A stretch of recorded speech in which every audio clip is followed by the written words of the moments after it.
of the Lord. Share his stories and never stop saying his name.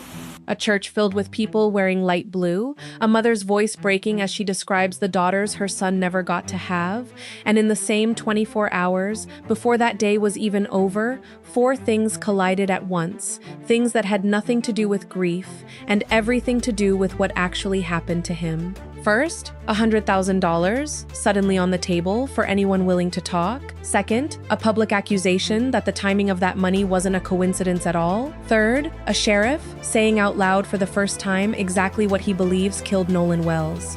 And fourth, a question this case has been circling since day one, now being asked louder than ever. On the same day this family buried their son. 1 funeral, 4 collisions, all in the same 24 hours. Tonight, we're going through every piece of it and separating what's actually confirmed from what's just become a public argument online. You're watching the Unsolved Vault. If you're new here, go watch our earlier videos on this case first. This update will hit different once you know the full story.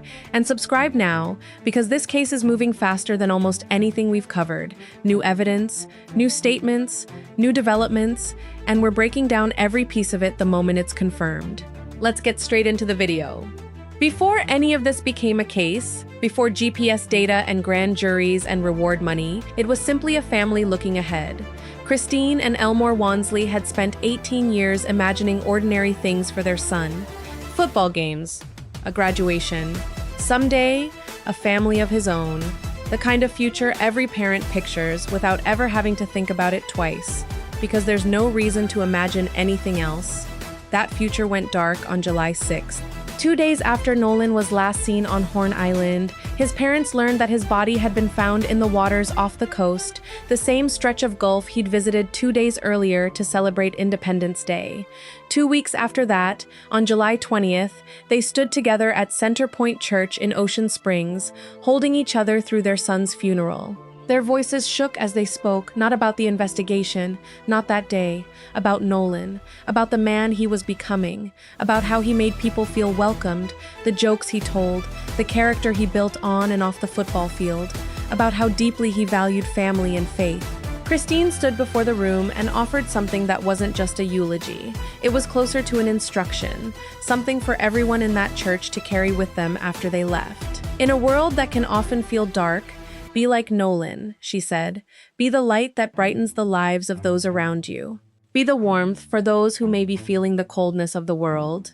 Love deeply, protect fiercely, and welcome others with kindness, and remain faithful, knowing that God is always with you. She shared something smaller too, something that made the loss feel almost unbearably specific. Nolan had wanted 3 daughters someday. He'd already picked out their names: Sophia, Charlotte, Olivia. Names for children who will now never exist, chosen by a young man who never got the chance to become their father. Family filled that church, classmates, teammates, community members who'd never met Nolan personally but had followed his story for 2 weeks and felt the need to show up anyway. Almost everyone wore light blue, his color turning a funeral into something that looked, from a distance, like a gathering of people, all wearing the same quiet promise to remember him. Afterward, some of them planned to make their way to a private repast at the Jackson County Fairgrounds in Pascagoula, a chance to celebrate his life somewhere less formal than a sanctuary, surrounded by the people who'd actually known him before any of this began. That was the day this family had been given to grieve. It would not stay separate from everything else for very long. Inside the sanctuary, large screens carried the parts of Nolan's life that no headline had ever covered. Photos of him as a boy playing football, basketball, and baseball moved across the screens alongside family pictures, casual snapshots, a few selfies, the kind of ordinary images every young person collects without ever imagining they'll someday be shown at a funeral. His graduation photos from Ocean Springs High School, taken just the year before, appeared among them, a reminder of how recently his future had still felt wide open. His memorial honored him specifically as a 3-sport athlete, and the room reflected that.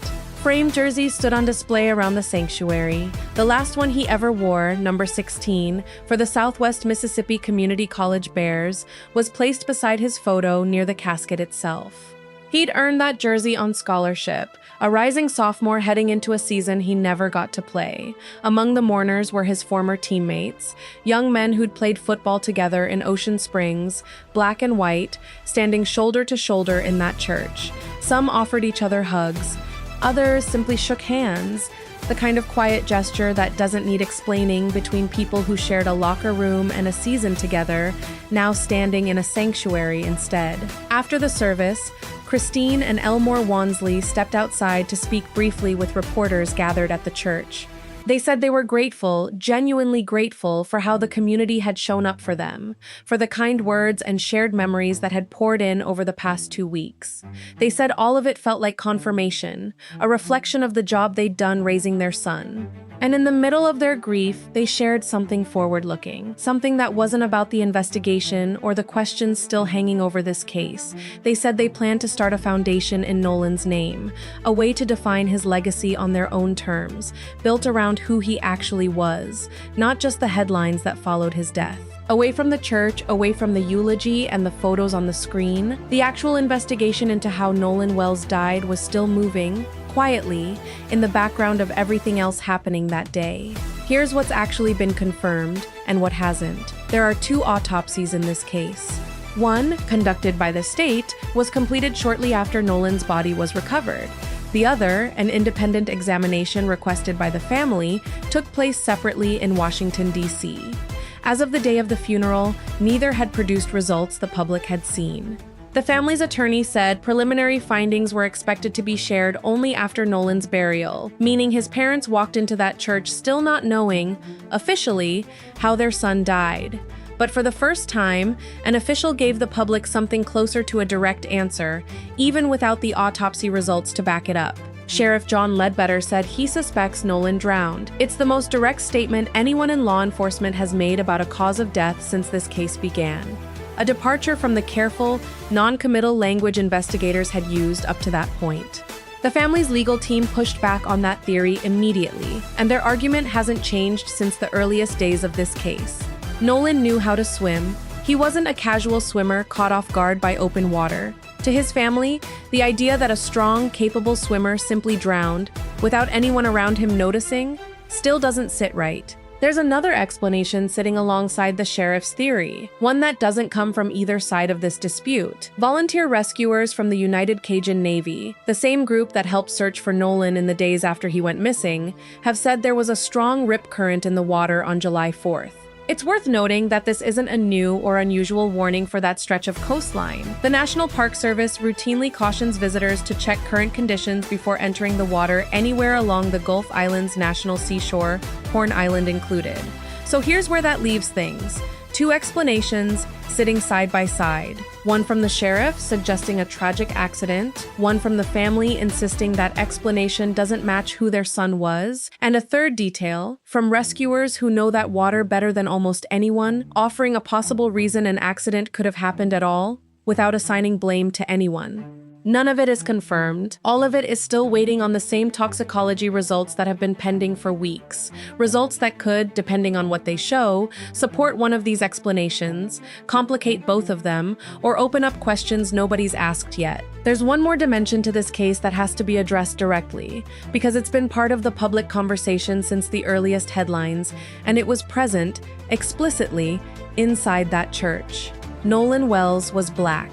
He traveled to Horn Island that day with a group of friends who were mostly white. That's not speculation or interpretation. It's simply how the day has been reported from the beginning. His family and their legal team have publicly asked 2 connected questions since this case began: whether foul play was involved in Nolan's death, and whether race played any role in what happened to him or in how the investigation into his death has been handled since. Those questions remain open. No official has confirmed either one.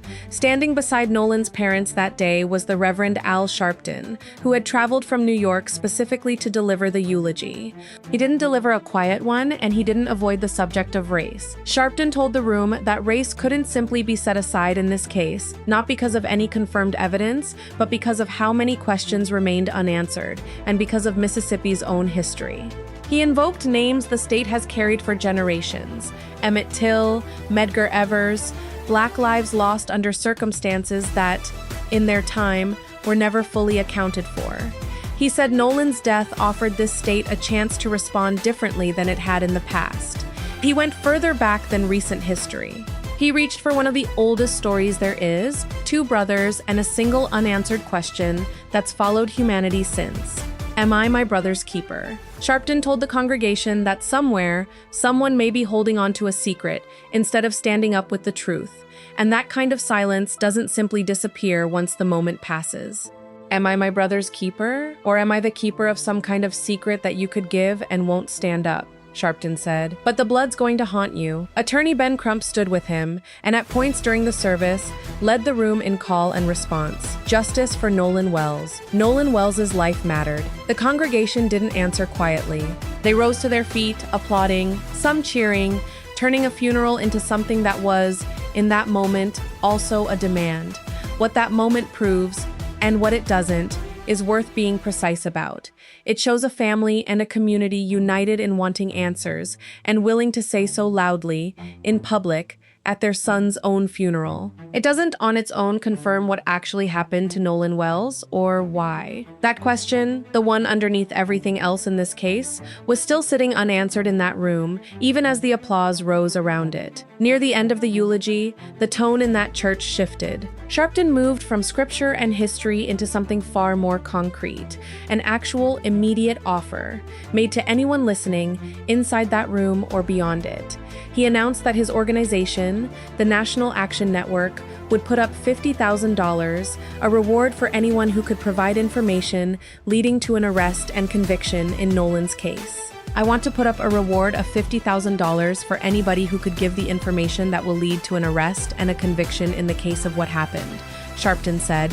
He was not on that island by himself. Somebody saw something and knows something. So I didn't come to make money. I came to give money. Stand up and tell the truth, whatever it is, good or bad. He wasn't finished. Filmmaker Tyler Perry, who was already responsible for covering the full cost of Nolan's funeral, matched the pledge on the spot, doubling it. $50,000 became $100,000, announced in the same breath, inside the same service. You know that Tyler Perry said he would pay for the funeral, Sharpton told the congregation. He must be watching, because he said, I'm gonna match you and put up $50,000 more. So we're putting up $100,000 for anybody that'll come forward. We just want the truth. That's all. We just want the truth, and we want to thank Tyler Perry. A funeral, in the span of a few minutes, had also become the site of a six-figure incentive offered publicly to anyone willing to speak. Later that day, at a news conference following the service, Ben Crump addressed what that money was actually meant to do. He was careful about how he framed it, and that framing matters. We want the truth no matter who is implicated or exonerated, Crump said. We want justice no matter who it acquits or convicts. It's worth sitting with that statement directly, because it's easy to misread a reward like this as pointing toward a predetermined conclusion, evidence of guilt, evidence that someone specific did something wrong. That's not how it was presented. Crump's own words framed the reward as an incentive for the truth itself, whatever that truth turns out to be, not a bounty aimed at confirming one particular version of events over another. By the time that funeral ended, $100,000 sat on the table, offered by two men who never knew Nolan personally, for anyone willing to come forward with what they know, in either direction. Not everyone watching that funeral saw the reward money the same way. The day after the service, Sarah Fields, a Republican precinct chair in Texas, laid out a sequence of events publicly on X and framed it as something worth questioning. Today, during Nolan Wells' funeral, Al Sharpton announced in his eulogy that his organization would offer a $50,000 reward for information leading to the arrest and conviction of anyone responsible for Nolan's death, Fields wrote. She continued, laying out what happened next, in order. Tyler Perry then matched the pledge, bringing the total reward to $100,000, she wrote. Also today, the family's GoFundMe goal was increased by $100,000 from $750,000 to $850,000. All of this happened on the day of Nolan's funeral. Fields didn't stop at simply describing the timeline. She raised a direct question about what that timing might mean. If the timing was intentional, it certainly raises questions, she wrote. Whether it was planned or simply coincidental, both the reward announcement and the increase in the GoFundMe goal occurred on the same day as Nolan's funeral. She summed up her reaction in a single word: weird. It's important to be precise about exactly what this is and what it isn't. This is one public figure's on-the-record question about optics and timing, posted publicly, and nothing more than that. It is not a confirmed accusation of wrongdoing. It has not been addressed publicly, at least not as of this reporting, by Nolan's family, by Ben Crump, by Al Sharpton, or by Tyler Perry. Nobody connected to the reward or the fundraiser has responded directly to Field's post. What can be confirmed is the fundraiser itself, and where it actually stood at the time this controversy surfaced. The GoFundMe set up for Nolan's family, intended to cover funeral costs, support the search for answers, and help the family move forward, had reached $745,000 of its new $850,000 goal, so that's where this sits. A sequence of events that genuinely did happen in the order Fields described, a public question about whether that timing was coincidental or intentional, and, so far, silence from everyone she named, leaving her question exactly that, a question, asked publicly, and not yet answered by anyone in a position to answer it. While the funeral, the reward, and the online debate over its timing played out in public, a separate part of this case was moving forward through official channels, one with far more direct consequences for how it eventually gets resolved. The week before the funeral, Nolan's parents met with Jackson County District Attorney Angel Myers McElrath. That meeting produced something this case hadn't had before, an actual defined next step. McElrath laid out her plan to present the evidence gathered from the sheriff's completed investigation to a grand jury, which will then decide whether anyone is indicted on criminal charges connected to Nolan's death. That detail matters more than it might seem on the surface. Up to this point, this case had existed almost entirely in a holding pattern. Searches, statements, disputed evidence, competing theories, with no clear mechanism for how any of it would actually lead somewhere. A grand jury referral changes that. It means there is now a formal legal process attached to this investigation's outcome, whatever that outcome turns out to be. Separately, and in the same general window of time, the FBI's Jackson office issued a public statement addressing its role in this case, something that had, until then, been explained only in fragments. The full statement is worth hearing. The FBI said it had assisted with certain aspects of the investigation, using federal tools and partnerships it described as valuable to the Jackson County Sheriff's Office, while making clear that Jackson County is leading, and will continue to lead, the investigation. From day one, the statement read, "The FBI has been supporting Jackson County as it works to gather information and find answers for the Wells family and the broader community. And at the federal level specifically," the statement continued, "the FBI has been working to address interstate threats received by individuals connected to this matter, work it described as running in parallel with Jackson County's own investigation, not merged into it." Sheriff Ledbetter offered his own context for why the FBI is involved at all. He noted that Horn Island sits on federal land and that his office routinely works alongside the FBI as a result, calling the partnership itself nothing unusual. He also confirmed the FBI has been helping examine digital evidence gathered in the case. As for who's actually been threatened, the agency itself hasn't said. But several people connected to this case have. Nolan's own parents have said publicly they've received threats. So has a friend who saw Nolan before he went missing. And so has Jackson County Chancery Judge Ashley Cole, the stepmother of one of the 3 teens who had been on the island with Nolan that day. Cole has spoken about threatening messages sent to her directly, messages violent enough in their language that they warranted the kind of federal attention interstate threats receive. It's worth being careful and precise here, because this detail deserves exactly that. What's confirmed is this. Real people, connected to this case only by proximity to Nolan's final hours, have said they're being threatened for it. Seriously enough that federal law enforcement is now involved in addressing it directly. There's one more piece worth including because it shows how far this investigation has actually reached. Sheriff Ledbetter confirmed that all 3 friends who were on the boat with Nolan have been formally interviewed and that his office has now spoken with more than 60 witnesses in total. He also confirmed that Nolan's cell phone, recovered from the boat, will be jointly examined by his office and the family's own legal team, a shared review neither side will be conducting alone. So here's where all of this actually leaves the case, heading into its next phase. A grand jury now waits somewhere down the road, ready to receive whatever evidence the sheriff's investigation ultimately produces. More than 60 witnesses have already been spoken to. A phone is about to be examined jointly, by both sides at once. The FBI is now involved, not in determining how Nolan died, but in protecting the people connected to that question from being threatened over it. And underneath all of it, the same two autopsies that have been pending for weeks, the state examination and the independent one in Washington, D.C., still haven't given this family, or the public, the one answer this entire case has been waiting for since July 6th. Judge Ashley Cole, the woman who spoke publicly about the threats against her family, isn't simply one of the 3 teens involved in this case in some vague, unspecified way. She's the stepmother of Warren Hudson, one of the 3 friends who were with Nolan on Horn Island that day. That relationship is worth stating plainly because it means the threats she's described weren't random or unconnected. They followed directly from her own connection to a boy who was actually there, on that boat, on July 4th. The content of those threats has also become public, and it's worth being direct about what was actually sent to her, because the seriousness of it is part of why federal resources became involved in the first place. One message, sent by an unknown user, warned of what it called a package coming to her family's office within the next few days, language suggesting the package would explode, followed by a line reading, simply, "Blood, so much blood everywhere." That wasn't an isolated message. The same Instagram account left multiple additional comments on posts Cole had made, each one escalating rather than backing off. One read, "I'm going to wrap this kid in a blanket wrapped with barbed wire and throw him in a lake." Another said, "Open up your insides." These aren't vague expressions of anger or general online hostility. They're specific, violent, and directed at a family whose only connection to Nolan's death is that one of their own children happened to be on that boat with him.